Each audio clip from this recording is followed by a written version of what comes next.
I'm James Kiernan, and play with Iron Prophecy. I play the saxophone. I'm Renee Sandoval. I'm the lead singer and I play guitar for Iron Prophecy. I'm Angelica Proctor. I play with Iron Prophecy, and I play the keys, and I do some vocals. My name's Eric Proctor. I play drums with Iron Prophecy. I'm Chad Shaver. I play bass for Iron Prophecy. Right on. And could you guys tell us about the origins of Iron Prophecy and how the band came together? Oh, it's a family. Yeah. I came to Portland trying to start a reggae band in 2018. And With hit up me? with my wife, yes. Before you got here, though, I was hitting up, just said reggae drummer looking to play. Started talking to somebody in text named Renee. And then we kind of fell off, and I was talking to this other guy, and we went to jam with him, and we met Chad, and pulled Chad into the band. He was not sold on me at first. Punk player. No, but it was kind of funny. I was at Guitar Center one day just looking at basses, and this dude comes up with dreads. He's like, "Hey, you using that bass?" I was like, "No." And so I asked the lady, and it was like, "Does that guy teach bass lessons?" And she's like, and we walked over there, and he had the name on the little thing. It said Renee. And I was like, went back home, and I was sitting there next to my drums, and I was like, "Holy, hey, Renee's that dude I was talking to in text." So I hit him up, and I was like, "Hey, do you work at Guitar Center?" And he was like, "Yeah." And then here we are. Ah, that's a good story. Yeah. Guitar Center. I think we've all been at playing. I mean, all of us have backgrounds in music, but it so happened that he was like looking for members for the band, and so was I. I mean, it just usually Craigslist band things. Yeah. They never follow through. No, Yeah. this one worked. Yeah. Now we're family. Yeah. That's what's up. So what are some of the major influences on your music and songwriting? Well, I mean, definitely Bob Marley. Yeah. Yeah. Primary. I think, even though it sounds cliche, but I mean, Bob Marley is a true, kind of Dennis pioneer. Brown. Iron Maiden. Metallica. Well, I always try to bring some influences because I'm from Brazil, so I always try to bring something from there to put a little bit of flavor. Okay. How would you describe your overall sound and style of Iron Prophecy's music? Roots rock reggae. Easy. That is an easy one, huh? Definitely edgy, rocky reggae, I guess. More towards that UK type of vibe that you're familiar with, like Aswad or Steel Pulse, leads, and just more instead of the traditional. Yeah. Okay. Definitely mix it up and bring the message really too, and speak a different language too. Not just in a different language in terms of like Spanish or Portuguese, but a different language than a lot of the bands that are kind of in that same style that we're playing here. Okay. James, you talk too much. What's to say? No, I totally agree. Different influences, bringing it all together. Right on. What is the inspiration behind your latest album or EP? Loved Up. That's the newest one we're releasing here pretty soon. That just came as a jam, actually. I was working on a cover song for a different band, and I was like, that's a cool drum beat, and I just started playing a similar drum beat, and then he started laying down a bass line, and then it just turned into a song. It literally is a song on YouTube right now that we just put the phone on the conga and started recording.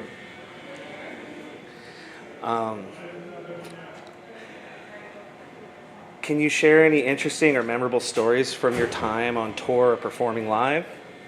He forgot his cymbals once. Yeah, on the first show. Recently. Forgot my cymbals once, got my cymbals broken recently by another band. Yeah, my keyboard decided to play on the first song and played it by itself. And it was like nobody knew what was happening. You guys got a ghost. That was a ghost. Yeah, there was a ghost keyboard player.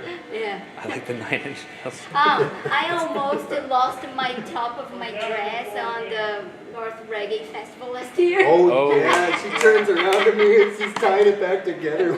She's turning to me, still dancing, still dancing. You're like, what's going on? She wanted to out one Janet Jackson. She's like, well, she'll do one, I'll do both. That's Well, I think like the best part is that there is this song and I leave the microphone, so when I start dancing I was without the microphone, so that was like easy because I could fix really fast.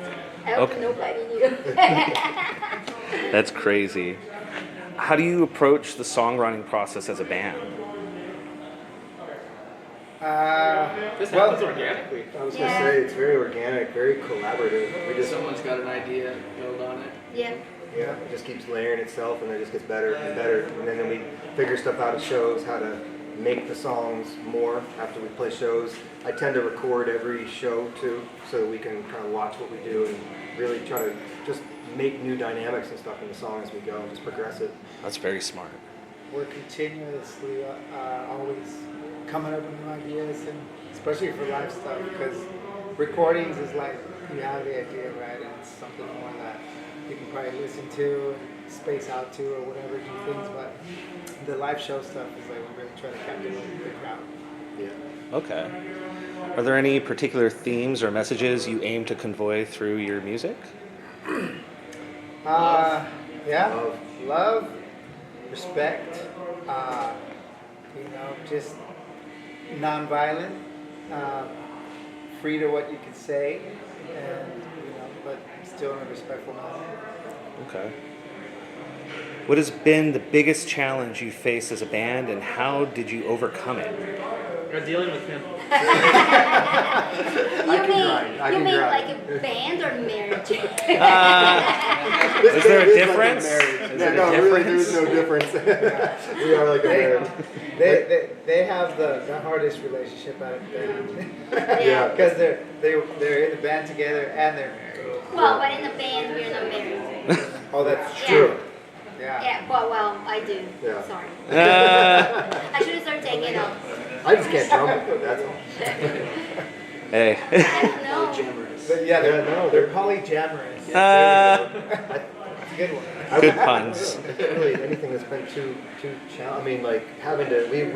We've gone through a few members to get to this like primary lineup right here. Yeah. Which was always, that's always a challenge. But we take it in stride. And nobody here is going anywhere I think unless they start smoking crack. The only challenges right now is that we all have full-time jobs, and so I mean, like a lot of You live in musicians. Salem. Yeah, we live No, far it's- away. Well, so does Chad. Yeah, we're spread So, out. That's Yeah, tough it's too. kind of like a half of the band lives in Vancouver and the other half lives in Salem. We call Okay. ourselves Portland. But Yeah. That's where we started with Portland. Yeah. It's the midst of it all, eh? Yeah. Yeah. How has your music evolved over the years, and what can fans expect from your future releases? Ooh, that's a good one.